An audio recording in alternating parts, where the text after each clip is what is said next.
This is the dish I make more than anything else. You don't want it to be overbaked so it gets dry. You want that sort of cheese pull effect as well, which is all about the balance of cheeses. You want to taste all the different cheeses that you've got in there, and yeah, it shouldn't take too long. I'm sure there's an American box that most people use to make mac and cheese, Kraft Foods or something, but I'm sure some of you fellas across the pond make it fresh and make a very nice version. I'm not sure what the orange cheese is that's used in America that turns it that fluorescent nacho cheese colour. We actually use a cheese called Red Leicester, which is basically, it tastes very similar to cheddar. What we have is we have a 3-to-1 ratio, so that's French Gruyère, so Alpine style, nice and soft, gives it that luxurious mouthfeel. That's the Red Leicester, that's the colour as well as a bit of flavour, and then we've got some Parmesan cheese as well, which just adds a really nice flavour. I'm just taking my bechamel base fairly fast, and I've just got some milk here, which I'm just adding some crushed garlic last minute. It's up to the boil to infuse, and a couple of bay leaves. I'll leave them whole because I'll probably remove them later. That just adds a nice little perfume to it. And that just infuses lightly for about 10 minutes. I always just pretty much do equal measures on the bechamel, and then I do the milk too high. Depending on the type of flour you use, the milk will always be a different quantity. If you use high protein flour, you have to put in more milk. Got a bit of fine salt in that pasta water. You never really want to add cold milk to a bechamel. You just kind of want to add, you always want to add warm milk. It doesn't have to be boiling hot, but bay leaves and garlic are really good in a bechamel. Then now what you want to be trying to do is just cook out that flour, so you can see it thickens instantly. For me, I think I really don't like a very, very thick sauce for a mac and cheese. I think it should kind of just coat the macaroni, and then we're going to cook that out.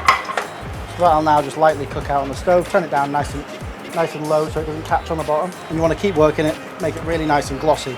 You can adjust the consistency a little bit later on as well. Just going to add a little bit more milk. It's actually quite good, I find, to adjust the consistency at the end when you pour the cheese in, because sometimes adding so much cheese to a bechamel can make it start to split, as the oil in the cheese doesn't really emulsify into a very thick bechamel. So what I usually do is add the cheese and then adjust the consistency afterwards. And I'm just going to grate my cheese nice and quick.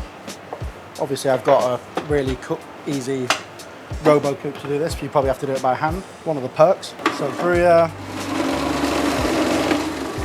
Red Leicester, Parm. I'm going to start cooking the macaroni. So I've just got literally macaroni, which is the best shape for kids. You can eat it proper easily. I think that's why it's so popular. So that's in some blanching water, plenty of water. It's not going to take long to cook at all. So this is actually quite a good consistency. I think what I'll do is I'll just, instead of adding more milk, I'll just ladle in a little bit of the pasta water, and that'll let it down enough. So secret ingredients I'm going to use whilst this cooks. I'm going to make some beautiful croutons out of a little bit of surplus bread we had at the restaurant. And then I like to use, a bit bougie, but chicken skin in the crumb, in the pan grattata, just to give it a bit of meaty crunch. You can do it completely without that, but it does add a next level dimension to it. And I always leave my croutons fairly chunky as well. So that's my pan grattata. Got a cast iron on. It's all going to come together pretty quickly. I've got my grill preheating over there. My bechamel is bubbling away nicely. Just going to taste that. And basically what you're looking for when you taste a bechamel, push it against the roof of your mouth, and you should have a completely clean, smooth texture. It's not claggy at all, and you can't feel the flour. That's super important. I'm going to go in with my cheese now. So it's kind of like a 3-to-1 ratio. It's a good sort of little measure. And then I'm adding a tiny splash of pasta water too. We'll give that a good mix. The cheese is going to melt, and then as it melts, I'm going to add the pasta to it. So this is a cooked macaroni now. When I make this at home, I always make a little bit of extra bechamel, and then keep it in a Tupperware. So take a little bit out, and that'll do a mac and cheese for the next day. And then add your whatever macaroni you want to cook for this one into your base. Don't worry about getting a bit of the pasta water in there too. It'll just add a little bit of starch to the bechamel. Actually make it have a nicer mouthfeel in it. Right, so our butter's nicely browned. Add in your croutons. My pasta was probably about 75% of the way cooked. So it's just going to finish in there, which is going to add a little bit of extra starch to the sauce. People always go wrong with croutons. They never start off with enough fat in the pan. So croutons are nicely toasted in there. Just going to go in with a touch of garlic, and then pretty much take them off the heat straight away so you don't burn that garlic. So off the heat. I'm going to add a hit of salt, sherry vinegar, and Dijon mustard.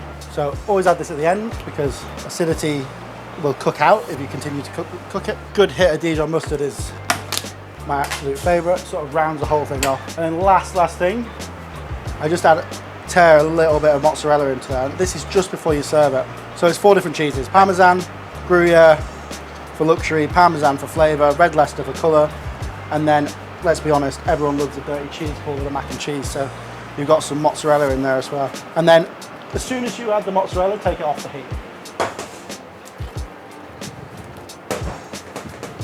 You've got these little cast iron skillets, and then directly into one of them.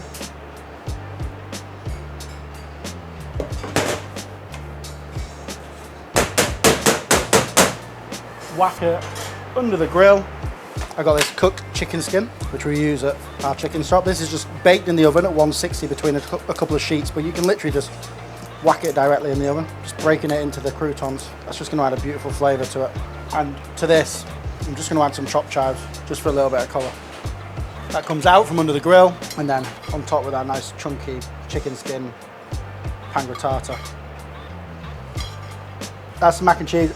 Well, it's like twist, but pretty traditional. Not quite fluorescent like you get in America, but a few different types of cheese for all different purposes. And it's my kids' favourite meal, pretty much.